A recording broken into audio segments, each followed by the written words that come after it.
Chapter 3 The Minius Scrooge. One little girl then observed the snow the kids who were dressed up as angels dropped from the sky. "Wait a second, this snow isn't cold," she protested. "Yeah, it's tropical snow," Dudley shrugged. "It's popcorn," the girl frowned after sniffing a kernel. "Tasty tropical snow," Dudley tossed a piece into his mouth. The girl and some other kids protested that they wanted real snow. "Hey, I'm just a reindeer. I can't promise you real snow," Dudley chuckled, picking up the little girl.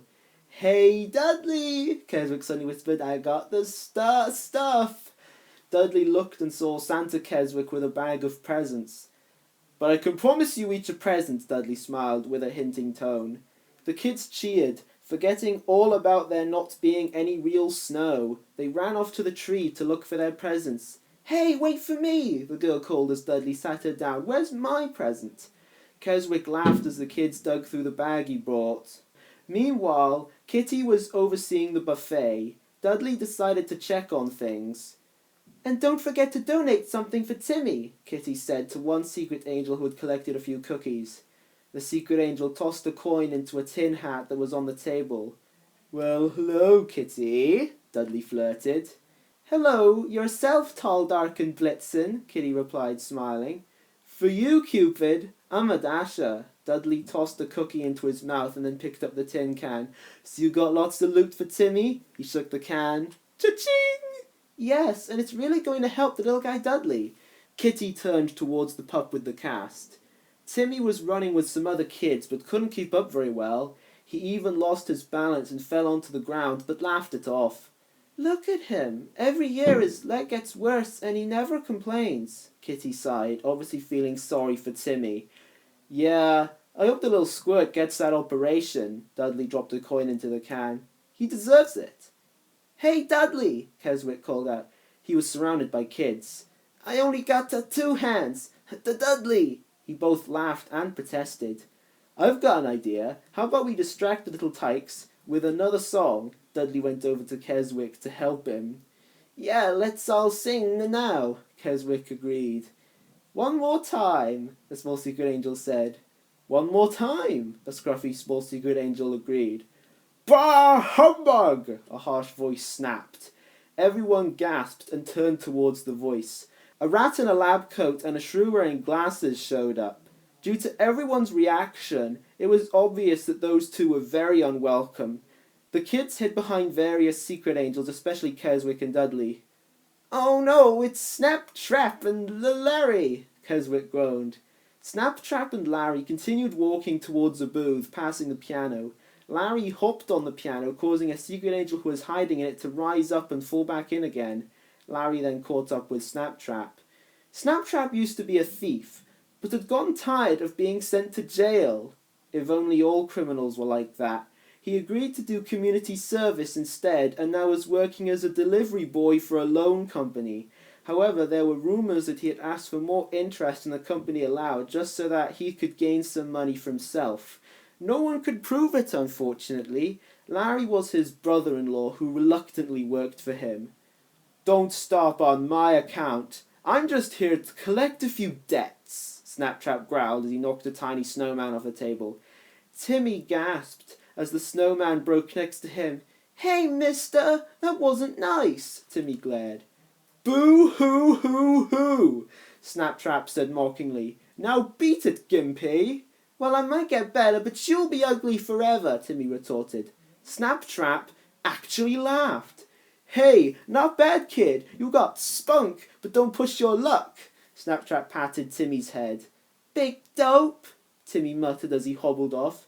"Okay, Larry, who's first?" Snaptrap asked. Larry adjusted his glasses. "Kitty, 1,000," Larry read. "What? 10?" Kitty cried. "No, I only borrowed 400. "Interest, honey," Snaptrap smirked. "I work for a business here, not a charity."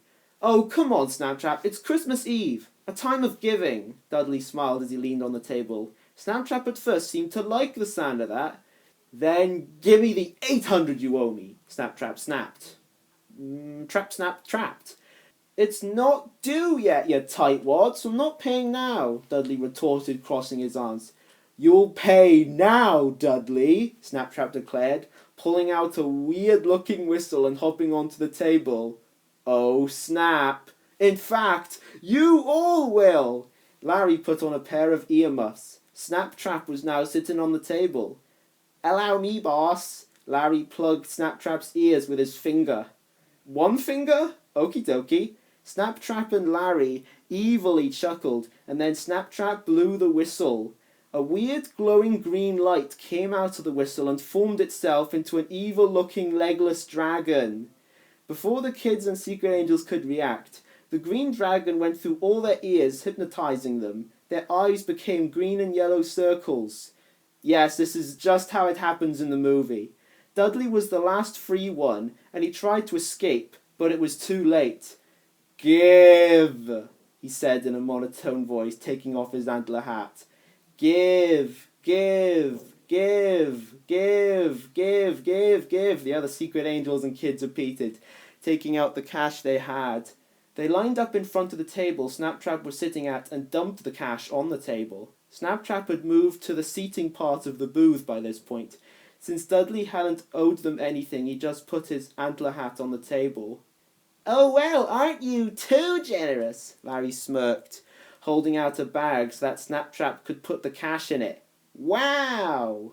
He just saw Dudley's antler hat and put it on. He then found a pink pinwheel. Apparently one of the kids put it there. Okay, start loading up the stuff, Larry. We're moving out, Snaptrap ordered. Larry didn't listen. He just played with the pinwheel. I said let's go! Larry! Snaptrap was getting very impatient. Larry! He glared. Oh, I used to have one of these in blue. Larry looked at the pinwheel fondly. Snaptrap smashed it. Hey! Larry protested. Now hop to it, you pea-brain, Snaptrap ordered. Now I'm dashing through the snow with a big sack full of dough, he then sang mockingly before noticing the bag by Keswick. Oh, and grab those toys too. Season's greetings, Larry chuckled to Keswick. Losers. By this point, Kitty had snapped out of the hypnotism. What was that? She shook her head. Snaptrap then noticed the buffet. Ooh, food! He took out another bag and tossed it all into it. Obviously, he didn't want to ruin the cash. He then was about to leave when he noticed the can on the table. What have we here? He grabbed it and shook it, realizing it was full of money. Hey! Kitty protested, noticing this. No, that's for Tibby's operation. He won't recover without it. Stop! Tibby needs that cash! She ran after him. It was too late. Snaptrap and Larry were nearly gone. So do I, sister, Snaptrap called back. So do I. Hey, everybody, wake up, Kitty called. The other Secret Angels and kids shook their heads, snapping out of their hypnotism. Come on, Kitty said to the few who were still hypnotized. We were robbed. Finally, only Dudley was still hypnotized. Dudley! Dudley! Kitty sighed and went over to him. She then blew into his ear, snapping him out of it. He rapidly shook his head.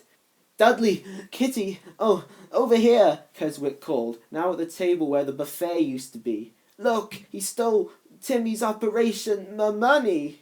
Let me at him. I'll blast him with one of my lasers. What kind of creep would do that? Dudley asked angrily. Dudley, Timmy asked, going up to him. Why'd that guy take all our stuff? Hey, never fear, little ones, Dudley smiled. Santa's favourite reindeer and his #1 elf will get your presents back. Every single one. All the kids cheered. Thanks, Dudley, Kitty smiled. Sure you don't need my help? Nah, Keswick and I will be fine, Dudley shook his head. Besides, you're the hostess and someone's got to stick around and keep an eye on our guests, especially the kids. Don't want anything to happen to them. Very true, Kitty had to agree. We'll get those goodies back from Snapchat before the mistletoe gets cold, Dudley promised as he and Keswick left. Dudley, you know the mistletoe is already cold from being hung out for so long, right? Keswick pointed out. Don't you know expressions when you hear them? Dudley rolled his eyes. So sorry, let's get those presents back. Yeah, hi Gigi! Dudley leapt into the air determinedly. I believe the phrase looking for is with determination. I'm pretty sure there's no adverb for that. Hey, little man, it's getting late, Kitty now said to Timmy. I think it's time to get you home. Ah, Timmy pouted. I wanted to stay at the party. Oh, but it's Christmas Eve, Kitty pointed out. And you know Martha must be missing you. Yeah, Timmy agreed, following Kitty towards the sidewalk. You know, she's not so bad. For a foster sister, he chuckled. They continued walking towards Timmy's foster home. Am I going too fast for you, Timmy? Kitty asked, noticing that Timmy was getting a little tired. No, Timmy said a little tiredly. I'm okay. Look, there's Martha. They were just across the street from Timmy's foster home, and Martha, a cocker spaniel, was sitting worriedly on the steps of it. Even though she knew where he was, she didn't like him staying out so late, especially in cold weather. Hey, sis, he called. Timmy! Martha turned and held her arms out. Come here, bro. Timmy ran towards Martha. Thanks, Kitty. Merry Christmas, he called back, waving with his free hand. He then ran into Martha's arms and Martha hugged him. Let's get you out of the cold, and I'll bandage your leg again, okay? Martha picked him up so he wouldn't have to walk up the steps. And maybe some cocoa or eggnog? Timmy hinted. Cocoa it is, Martha laughed.